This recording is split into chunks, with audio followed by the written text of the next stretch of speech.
Chevalier, je sers à la section technique de l'armée de terre française, la STAT, qui sert à exprimer un besoin, suivre le développement et vérifier la bonne adéquation du produit aux besoins pour les forces. Donc le Griffon est un véhicule transport de troupes qui est la première brique du programme Scorpion.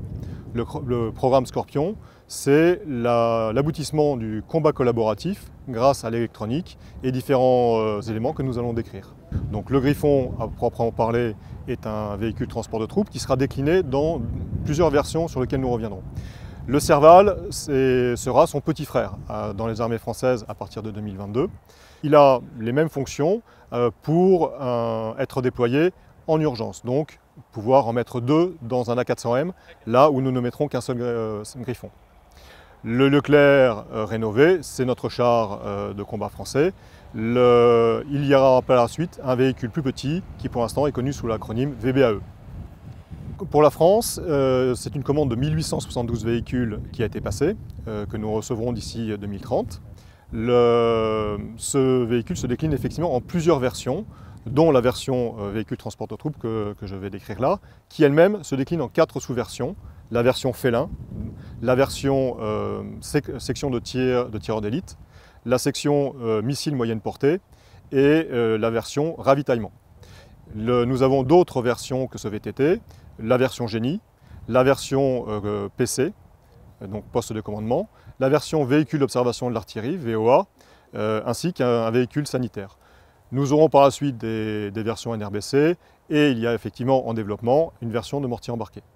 C'est un véhicule qui est nativement fait pour résister à la première menace que nous rencontrons ces dernières années, c'est-à-dire les mines et les explosifs improvisés. Donc, que ce soit la forme de la caisse, la manière dont il a été construit ou l'aménagement intérieur que nous verrons, il est particulièrement adapté à combattre cette menace et donc à protéger nos soldats. Ensuite, c'est un véhicule qui fonctionne par kit, c'est-à-dire que pour toutes les missions, tous les accessoires ne sont pas nécessaires.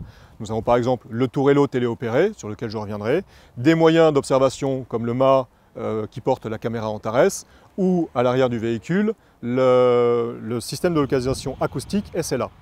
Nous avons également sur ce modèle, sur le rebord du véhicule, des caméras que nous appelons caméras proximales, qui complètent la caméra arrière. Vous avez donc à l'intérieur du véhicule, autant une vision sur 360 degrés à proximité du véhicule que beaucoup plus loin. La motorisation a été réalisée par Renault Truck Défense, désormais appelé Arcus. Le moteur est donc un moteur Renault de 400 chevaux qui permet d'atteindre une vitesse sur route de 90 km/h et pour l'instant nous nous limitons à 45 km/h en tout chemin. L'autonomie est de 800 km pour un réservoir de 400 litres, donc une consommation de 50 litres au 100.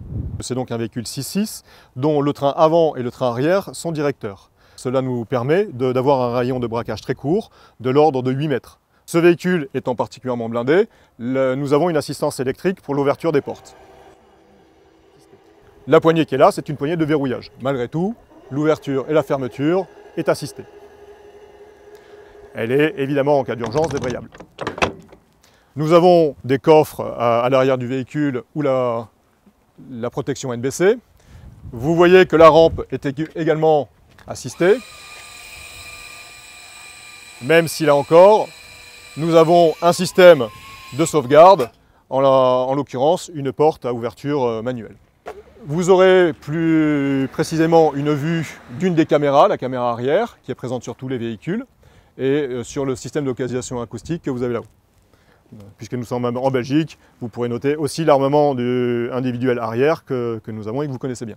Donc à l'intérieur, vous pouvez voir au-delà des sièges suspendus et d'un plancher qui est fait pour encaisser les ondes de choc dues aux explosions, des housses qui nous permettent de ranger les armes en vis-à-vis. Pourquoi? Pour éviter de prendre un quelconque projectile dans la figure si jamais il y a une explosion. Donc ce véhicule, il y a une place pour chaque chose et chaque chose est à sa place. Il y a donc 8 personnels qui sont destinés à débarquer, le chef donc, qui a un siège devant les écrans que vous entreapercevrez.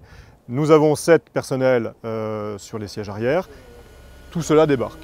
Le pilote qui est à gauche, le tireur qui est à droite, eux resteront toujours dans le véhicule. Le tireur le chauffeur ont vue sur les caméras proximales et peuvent choisir d'avoir une vue sur à moyenne portée grâce à la caméra Antares. Le tourello téléopéré choisi par la France est produit par Arcus qui réalise également la motorisation du véhicule.